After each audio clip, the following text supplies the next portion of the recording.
Unë kam dalë për një arsye tjetër që nuk ka të bëjë me mbledhjen e qeverisë, por ka të bëjë me një zhvillim që unë e konsideroj shumë pozitiv, lidhur me procesin e verifikimit të transaksionit për blerjen e tokës në Zvërnec, që do thotë me sqarimin e plot dhe përfundimtar të origjinës së fondeve të kaluara përmes bankës dhe me çlirimin përfundimtar të investitorëve që tani më janë dhe pronarë. Ndërkohë që nga ana tjetër, unë e konsideroj po ashtu shumë pozitive, që SPAK-u ka vendosur të mbaj të ngrira fondet pa i lënë të kalojnë tek shitësi, për të cilin ka një proces hetimor.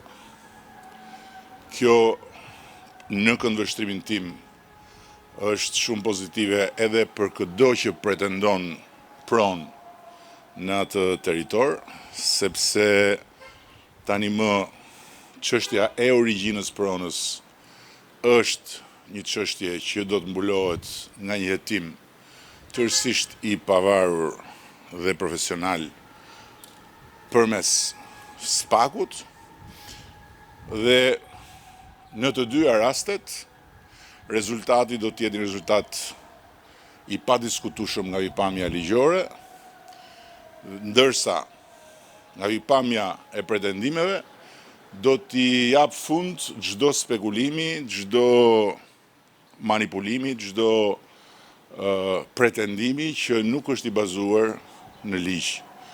Në rast se shitësi ka një origjinë legjitime të pronës, do marri parat, në rast se nuk e ka, natyrisht që parat do t'i mbeten Republikës Shqipërisë dhe patjetër që ato do të përdoren për cilin do që do të provojë se pretendimin mbi pronën e ka të bazuar. Kështu që këtu merr fund çdo lloj shqetësimi i atyre që janë pretendent të sinqert të pronës, dhe çdo kush tjetër që shfaqet si pretendent me Shqipërinë e shqiptarëve në gojë dhe me kurdisjen e duarve të tjera nga mbrapa, mund të vazhdoj të shfaqet, por nuk është më problemi ynë.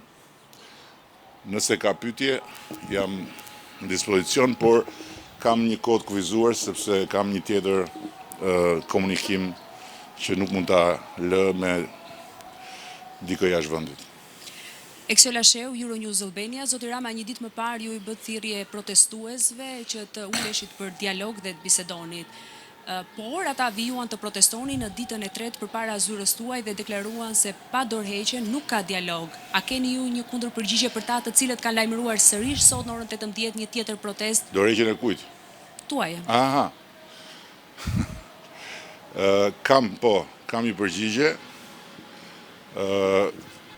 Ti referohen arkivit të gjatë të këtij filmit vjetër, se tani më këtu s'ka asgjë të re. Unë nuk kam kërkuar të bisedoj me asnjë nga ata që për mua janë të kurdisur dhe janë të qartur. Kam kërkuar të bisedoj me ata të cilët kanë votuar për mua. Disa prej tyre edhe më kanë shkruar nga protesta e parë. Kam respekt për ta dhe me ata jam gati të bisedoj në çdo kohë, sepse ata nuk kanë dalë në protest për të zhvilluar një epizod të ri të një filmi shumë të vjetër. Kështu që ai film duhet ju tregoj të gjithëve që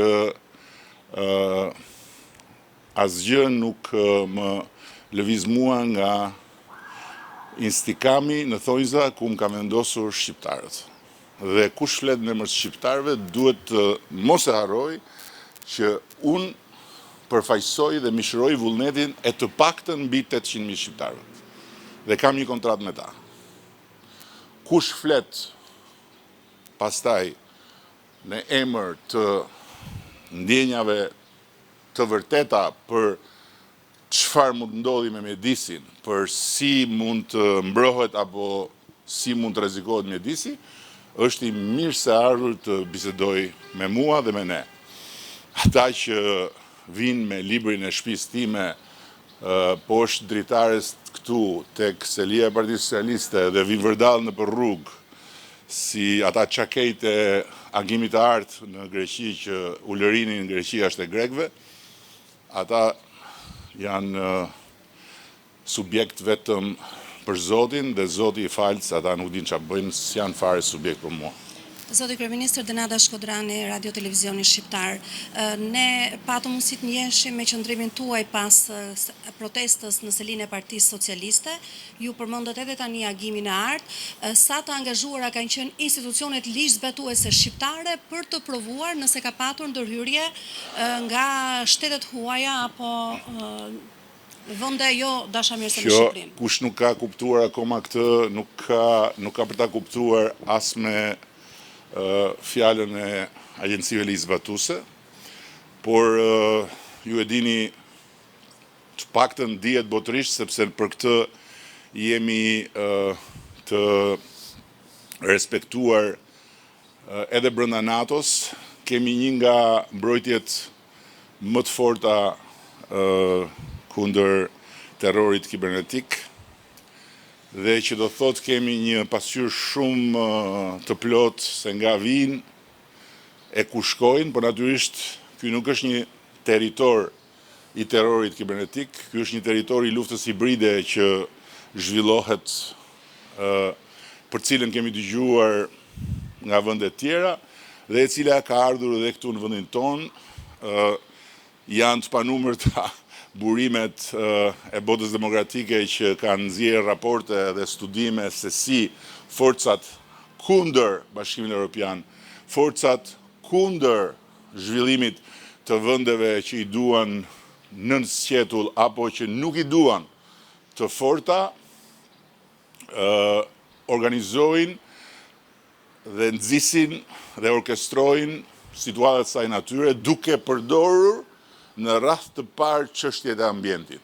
Sepse tek çështjet e ambientit ka sensibilitet shumë të madh dhe tek çështjet e ambientit ndodh pikërisht ajo gjëja që bashkohen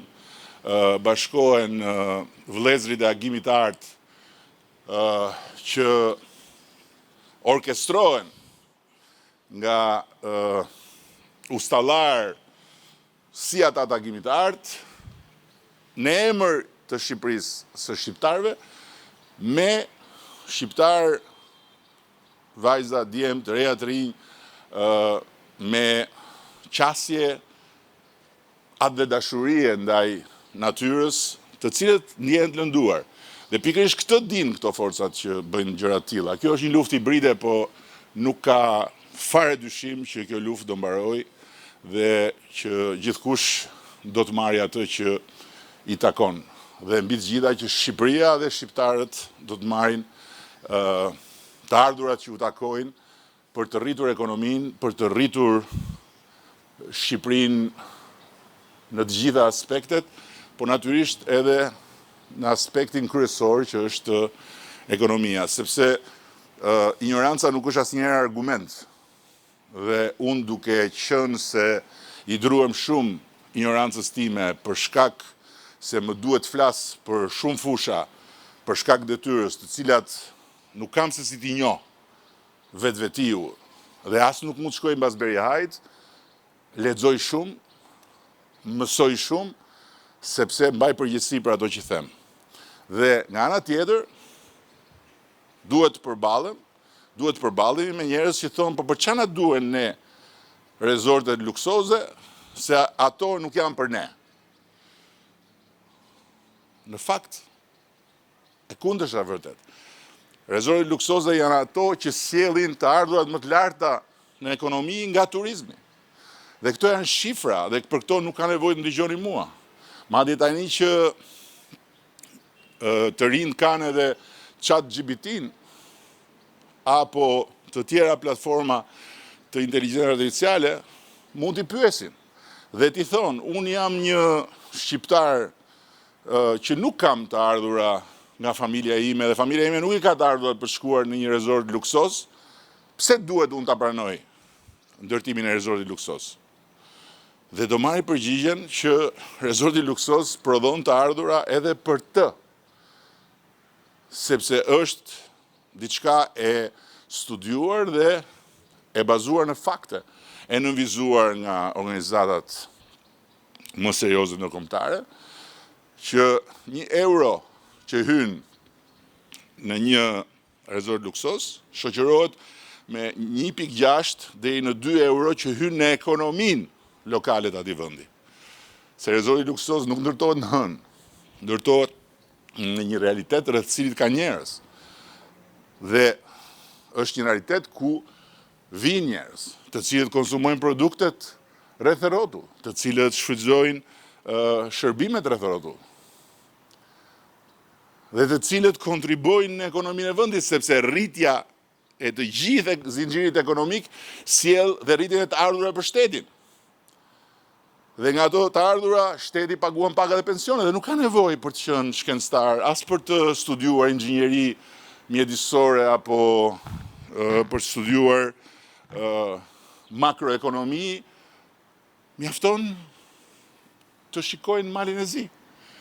Dhe pyetja shumë e Mali i Zi nuk prodhon raketa, Mali i Zi nuk prodhon makina, Mali i Zi nuk ka ndonjë sektor aq të suksesshëm të teknologjisë digjitale si vendet tjera. Çfarë prodhon Mali i Zi? Cili është motori më i madh ekonomik i Malit të Zi? Turizmi. Atëherë, si shpjegohet që në Mali të Zi prej kohësh pagat janë më të lartat në rajon me diferencë të madhe? Ne kemi filluar tani që t'i afrohemi Malit të Zi, se kemi qenë mysybet në raport me Malin e Zi. Si shpjegohet që pensionet në Malin e Zi janë në një nivel tjetër?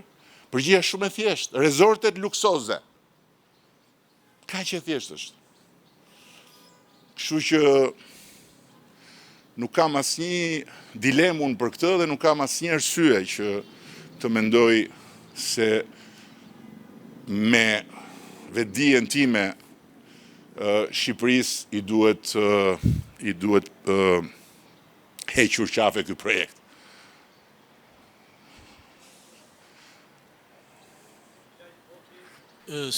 Syri Televizion, kisha dy pyetje zoti kryeministër. E para, ju thatë që jeni kryeministër i votuar nga shqiptarët, patjetër, po besoj dhe qytetarët që protestojnë në bulevardin pas krave tonë dhe ato janë qytetarë shqiptarë. Si kryeministër besoj që një pjesë të mirë qytetarëve keni detyrimin t'i thoni se kush po i shtyn këto qytetarë që të protestojnë, me që ju thoni që ka forca terta apo persona të tjerë mbrapa që i shtyn. Dhe pyetja e dytë, përveç kërkesës për dorëheqje dhe thirrjes për dorëheqje, ka nga protestuesit është artikuluar dhe fjala burg. Ju nëse do t'ishit në kushtet... Fjala çfarë? Fjala burg. Burg për kryeministrin, nëse ju do t'ishit në kushtet midis burgut dhe dorëheqjes, do t'jepni dorëheqje për shmangur këtë fundit? Tani unë nuk do të përgjigjem, sepse po të përgjigjem do konsiderohem si njeri që nuk respekton mediat. Kështu nuk kam përgjigje unë për këtë pyetje, sepse kjo pyetje nuk është pyetje fare. Kësaj pyetje i mungon çdo lloj etike. Ndërsa, për sa më takon, unë e di shumë mirë që ata që vinë protestojnë janë shqiptarë. Dhe unë nuk u përgjigja ndaj shqiptarëve që vinë protestojnë, u përgjigja ndaj atyre që thonë ne duam dorëheqjen pa kushte, duke thënë që unë nuk kam fare ftesë për ta. Nuk janë ata që kam ftuar unë, se unë e di se cilët janë ata, unë e di se si funksionojnë ata, dhe ata janë pjesë e manipulatorëve. Ndërkohë unë e kam me ata që janë pjesë e asaj turme, ose ati grupin bulevard, që nuk kanë lidhje me këta të parët, që nuk dalin në bulevard për të kërkuar dorëheqjen time. Për sa i përket burgut, kjo është një temë që meriton vetëm një koment nga ana ime. Koha kur njerëzve u tregoi burgu në për rrugë, është një kohë të cilën e kemi lënë shumë pas.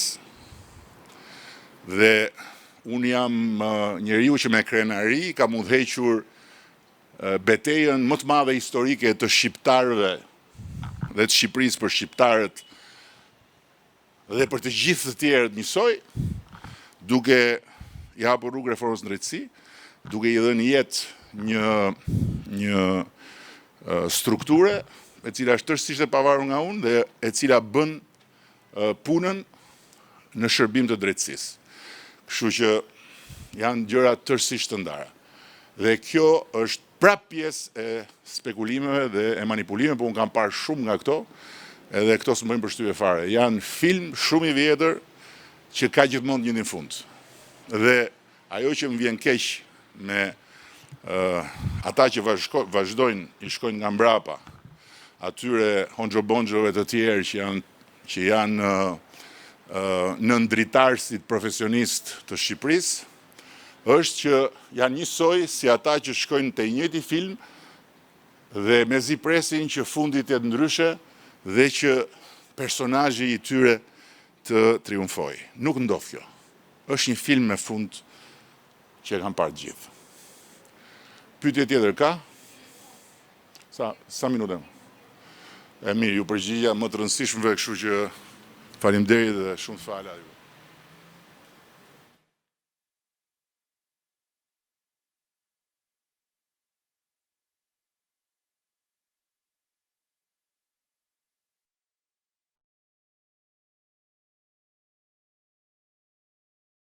Ky podcast vjen për ju me mbështetjen e X1, Philip Lane Residence dhe 1001 Solutions.